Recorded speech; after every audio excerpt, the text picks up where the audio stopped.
As always, this series is sponsored by our two grading partners, EGS Expert Grading Services, the only place to get custom labels for your graded books, as well as PGX. If you are looking for a more traditional outcome, look to PGX. Shipping nationwide.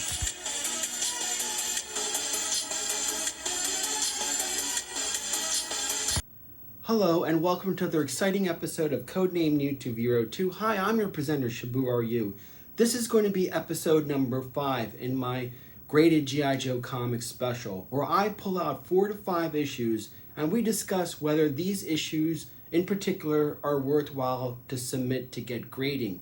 Now, about 2/3 of my Marvel run and IDW run has already been submitted for grading. So this is a fun way to see if this is advantageous for everybody else to do. Well, number one question I get is, aren't you not going to be able to enjoy the books in the future once they're sealed and encased?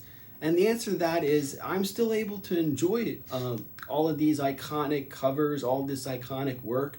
We have the IDW reprints. We have comics online you could read. And if you watch, when I do these monthly recaps, most of the time I'm in the Marvel run. So I'm going back and forth between IDW, Marvel in order to give a complete picture of what is the current month's story. So that shouldn't deter you from getting your books graded. The other thing is, like I said in the very beginning, our books are, 30 to 40 years old plus, so it's advantageous to get these books graded just to preserve them. Is there monetary value associated? Not all the time. Some of it, and I'm going to be honest with you, 90% of doing this is just the love of it. It's not the fact that I'm going to get rich or whatever, but I am doing something that we all do. Is by doing all of this, I'm creating an asset that once I kick the bucket, my family, my loved ones can liquidate to their heart's desire, because I'm not taking any of this stuff to the grave with me, but it makes it easier for my loved ones down the road. But for me, I hang them on the wall, I have them on display in the retro room, so I like the way the presentation of graded books looks. It looks sophisticated, it just looks a little bit more cultured. I don't know, I like that appeal of getting my books graded. And with EGS, with the custom covers, it just adds another dimension to having things on display. Like I featured in other episodes how the EGS custom labels just pop. It's like a complete work of art. So those are the reasons why I get my books graded. And just because it shouldn't deter you from you submitting your books in. You are still able to enjoy these iconic pieces of works for the future. So yeah, that shouldn't deter anybody. So far, this series has been pretty fun and successful. A lot of you have been asking really interesting questions, really fun to respond to them. I also like seeing how everybody's getting their books graded and the outcome of their books.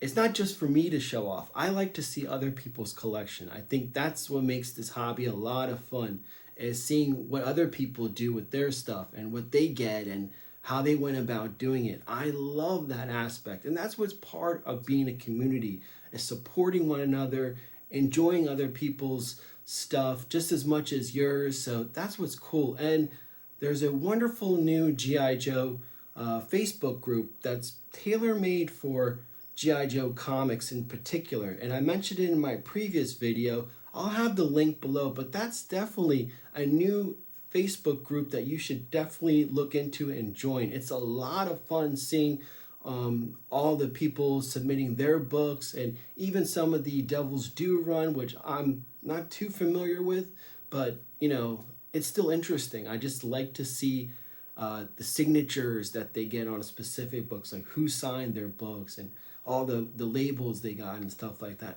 It's a lot of fun. So I highly recommend go in the link below and follow that G.I. Joe Comics specific Facebook group.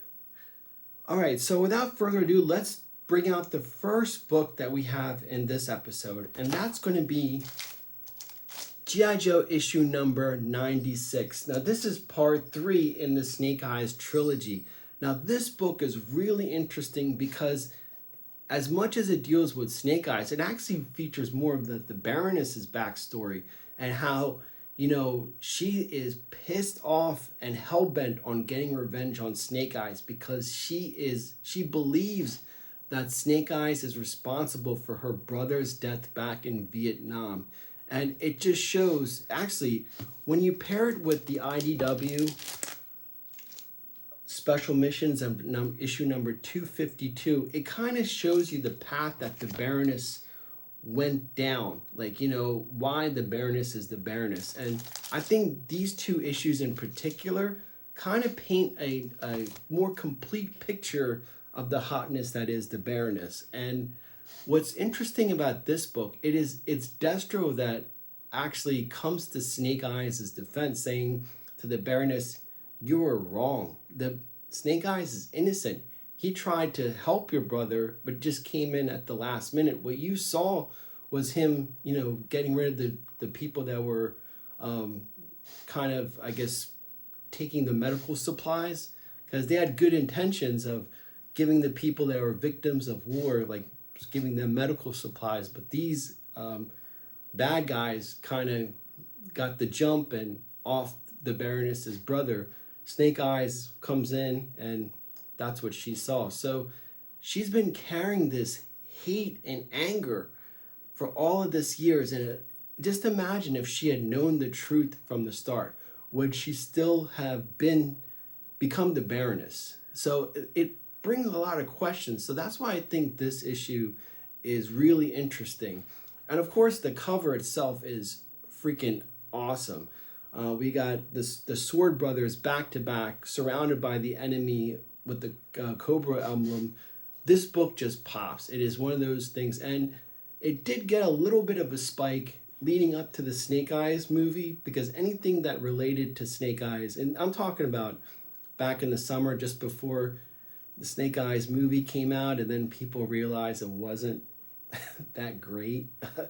But we saw a lot of increase on books like this that had anything to do with Snake Eyes, and his origin backstory got a price jump. So prices have cooled down a little bit, but this is definitely an issue that I think if you are a Snake Eyes fan or G.I. Joe fan, you know, it's one of those key issues that's not on the top, like issue number 1 or 21 or 26 or 27. It's just like that one tier below, but it's still imperative into the whole Snake Eyes mythos. But I think it's also just as important to the Baroness's story as much as it is Snake Eyes. So definitely issue number 96 is one to consider for grading. Now, before I showcase the next book, it would behoove me not to show the first part of this trilogy, issue number 94. Remember, these are just a little bit deep dives into the backstory of Snake Eyes. I mean, I definitely recommend submitting these in for grading as well, because they are important into the Snake Eyes mythos. So it just adds a little bit more. If you have issue number 1, 21, 26, 27, just getting all of these gives you the full, complete, graded collection of Snake Eyes' backstory. So if you're a Snake Eyes fan, definitely something I would highly recommend submitting in for grading. I have not submitted this one into grading because of the unusually high tick marks. Like I said, that's one of the drawbacks in submitting G.I. Joe books, is 90% of the time they're in little boys' hands and they're, you know, constantly reading, rereading. So getting a high grade for G.I. Joe comics is actually kind of difficult to get. So be on the lookout. You know, I definitely didn't submit this, and I will be on the lookout for a better copy of this issue. Okay, the next issue we're going to feature is issue number 6, and whoa, what a great cover this is. Now, before we talk about the grading and stuff, let's talk about the book itself. Now, this is the first time that the G.I. Joe series is going to be ongoing. If you think about it, issue number 1 through 5 were all self-containing stories. This one gets continued into issue number 7. It's also the first appearance of the October Guard, one of the really key characters that are featured in the G.I. Joe mythos. So to have them on the cover as well, and what a great cover this is. You have the Cobra Commander's helmet. You know, one side is the G.I. Joe team, the other side is the October Guard. The other interesting aspect of this is that the real world implications that this surrounds this book. Now you got to remember, back in this, when this book came out, the Soviets were heavily engaged with the Afghan people, and at the time the United States government was sending Stinger missiles to the quote-unquote Mujahideen. And we all, if you remember Rambo 3, kind of like the same type of idea. Sadly, what happened is we ended up creating monsters, and the Taliban and those terrible people that have murdered and killed so many innocent lives. And again, I don't want to bring a downer into it, but that's the real world implication that surrounds this particular issue when you think about it today. Again, a great cover. Now, I also wanted to talk about the fact that this is a 4.0. And when you look at the book, it is beautiful. There's no tick marks. It's clean. The cover is just fantastic. So why did this get a low score? Well, because this was early on during my learning about grading. Now, a lot of people want to feature the hits. I'm also going to include some of the misses that have occurred during this process because I want to educate you so you don't make the same mistakes. I didn't see this little tick mark on the bottom. And it's one of those things that, you know, I was like, shit, how could I miss that? But again, it's developing that eye, getting the experience when you send books in for grading. It's kind of like you're developing that. The cool thing with EGS is they give you, send back graders' notes. So I was able to learn what books are worthwhile to submit and which ones I should hold off. Do I regret sending this in? No, because as of right now, this is the only copy of issue number 6 that I have. And I thought this was flawless. When I picked it up, I was like, wow, it just pisses me off that I totally missed that little tiny tear underneath. The other thing to look out for with this particular issue, like a lot of the early G.I. Joes, is the different versions. You have the first printing, the direct market, newsstands, as well as second printing. So make sure you know which one you're getting. That's when you open the book, you'll see at the bottom what if it's the first or second printing of it. So those are another things to keep in mind when you send in books. I know with issue number 21, there's 3 printings of issue number 21. So the same thing goes with that. So again, know which variant you're sending in, and it's okay. Like, I'm totally fine because this book is on display. It displays beautifully. And it doesn't really bother me that I got, you know, it's like, oh shit. It's just part of the learning process. So like I said, a lot of people want to feature their 9.8s and everything. I'm totally okay with showing this off and hoping that you guys don't make the same mistakes. Issue number 6, definitely one to send in to get graded. The next book we're going to feature, and it kind of taught, like I just showed you about that 4.0. So there's always another thing when you're hunting books is improving on what your grade is. Like there's another aspect of the hobby. Like, hey, maybe like we're looking at issue number 55 here, but I also got another issue number 55 as well. So I ended up submitting this one out of that one because this is a newsstand variant. That's why this one got the go-ahead to send in. Now, the issue in itself is freaking phenomenal. It is jam-packed with so many different story arcs going on at once. We have the fact that Cobra Commander and Destro escape the pit that's been destroyed. And then they go out and Destro finally sees Cobra Commander's face. And Cobra Commander learns that Billy has survived. Grunt retires. What an action-packed and such a great cover in itself. It's just worth having, worth sending it in to get graded. Issue number 55 is definitely one of the ones that I highly recommend, and it just pops. PGX did a great job with this book, and I think it came out great. Being a newsstand variant, getting a 7.0, again, that is respectable. and I'm really happy the way it came out. So this is definitely one to consider. And just real quick, I might send this in as well, because, you know, this would be the direct edition version of it. So sending this in to grade, who knows, I might get a better score sending this one in than I did with the newsstand. And that's part of the fun of the hobby. You're always looking to see, hey, maybe I could, you know, get maybe a better grade, that. And, you know, you definitely could pass it down to another collector that will cherish it just as much. So you're improving, helping out another fan at the same time. They don't have to go through the process, you know. So it's kind of a win-win situation when you think about it in that sense.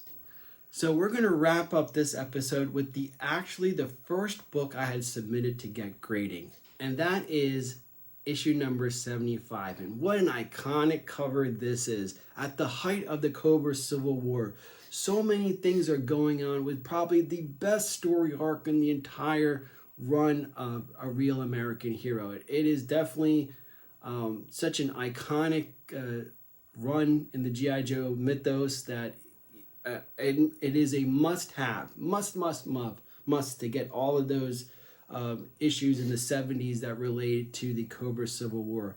Of course, the cover is Hubba Hubba with the kind of a dominatrix type of undertone to it. But, I mean, look at that, Baroness, woo! But, you know, we have Serpentor finally capturing the Baroness and that side of Cobra, getting the upper hand. Mindbender going and making a plea deal with the United States government that makes G.I. Joe having to support Serpentor's side. So it's like, there's so much drama, so much tension. And the fact this is the first appearance of the October Guard that we get at the very end of this issue. What an iconic, great issue. And I actually have this in a newsstand variant that I'm going to submit for grading as well. But I got a 9.0 on this. And again, this is one of those books that I'm going to treasure for the rest of my life because, you know, it's such a great cover. This is the one I wanted to get even before issue 1 and 21. You know, being reacquainted with this issue was definitely something that was on my priority list. So issue number 75. Well, that wraps it up for this episode. And again, we'll have another comic recap coming up soon, as well as we're going to have the 40th anniversary. IDW is going to do a big 40th anniversary issue, and I think it's going to be wonderful. The cover art is done by Larry Hama, and they're going to have guest artists recapping issue number 21, working on kind of like how the Rob Liefeld thing went down, and not as bad, but I'm just saying, like, Rob Liefeld had delegated different artists to work on different pages, so that's what's going to happen with this thing. So stay tuned. This is Shabu Are You signing off.